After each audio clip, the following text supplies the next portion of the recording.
Mars is studied extensively as a potential location for life outside of Earth because of its many Earth-like conditions and its proximity, allowing us to send many missions there.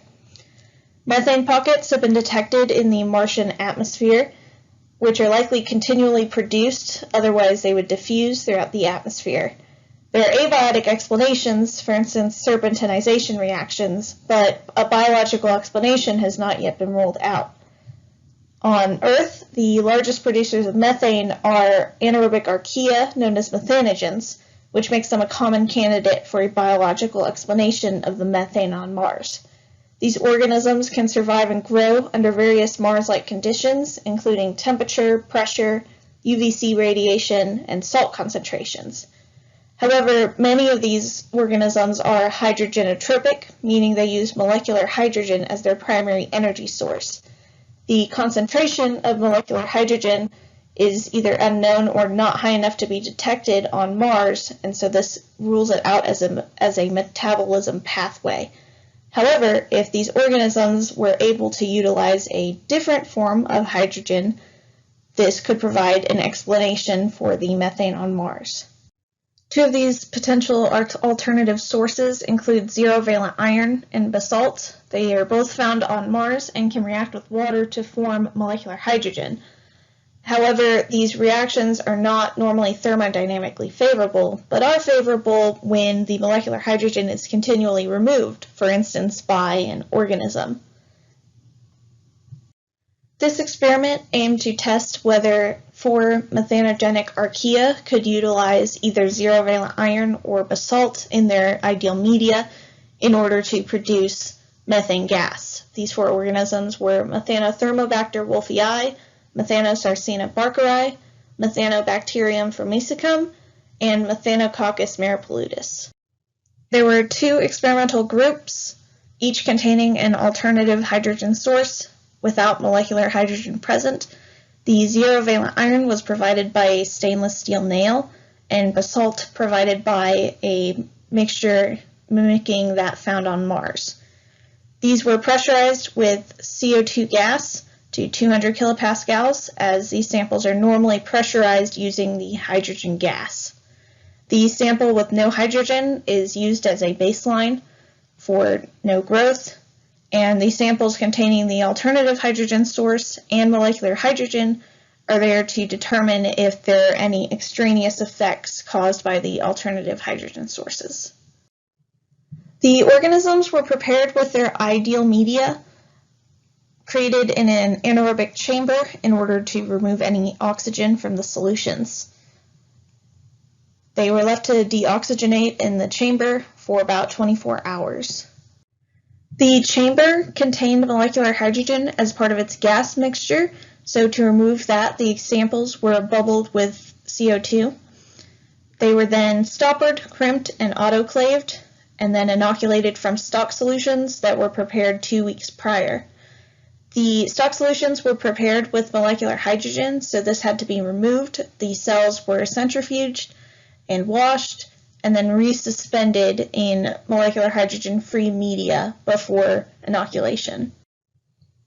Growth was measured by percent methane in the headspace of samples, and this was measured every 2 weeks with gas chromatography. The presence of hydrogen was also measured for every sample alongside methane to determine if the samples that were not supposed to contain molecular hydrogen did not. Additionally, a paired 2-sample t-test was used to determine significance above no growth at a 95% confidence level. The first study was done using M. wolffii growing on zero-valent iron, in which M. wolffii produced significant amounts of methane throughout the experiment, maintaining 1 to 2% methane in the headspace gas. This encouraged us to pursue this experiment with the other 3 organisms in the lab, along with using basalt. M. wolffii in the second study did not produce as much methane on zero-valent iron, maintaining a level between 0.5 and 1% methane in the headspace. This was not significantly above the no growth line, and it did not produce any methane using basalt. AbGradCon was able to show significant growth on both zero-valent iron and basalt, maintaining levels throughout the experiment and slowly increasing the percent methane in the headspace gas. The slow-growing nature of AbGradCon probably contributed to its success, as it was able to maintain growth levels with low amounts of molecular hydrogen in solution.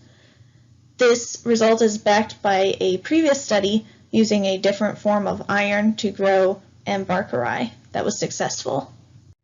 M-formicicum did not show significant growth on zero-valent iron, but did show growth using basalt.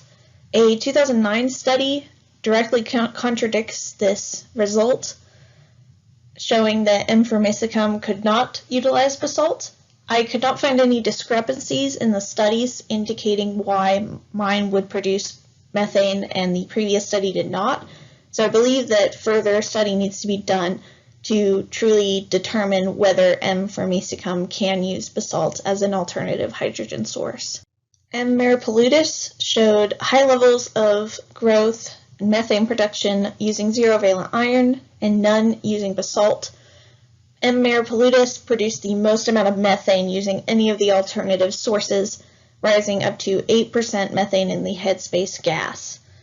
This is also a very promising result because M. maripollutis is a halophile, meaning that it requires salts in its media in order to grow.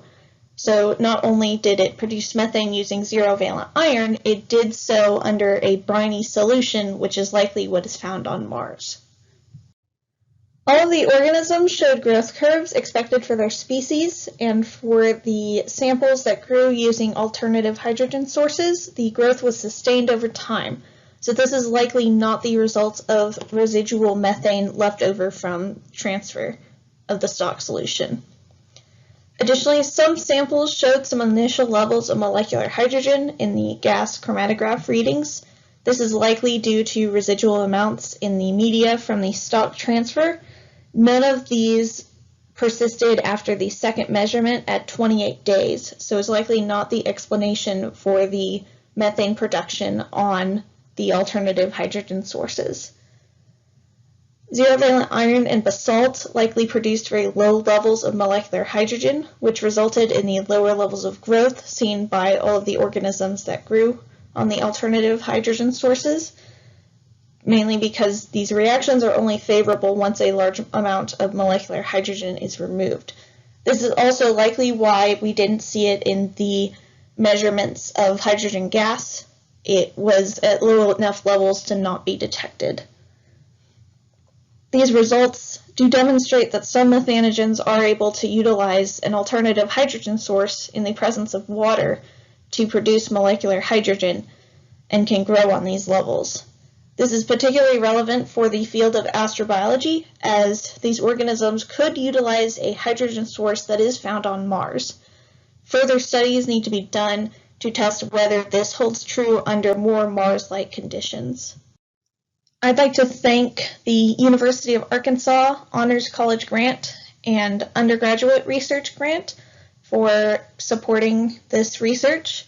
I'd be happy to answer any questions. If you have any, you can contact me best by email. Thank you very much.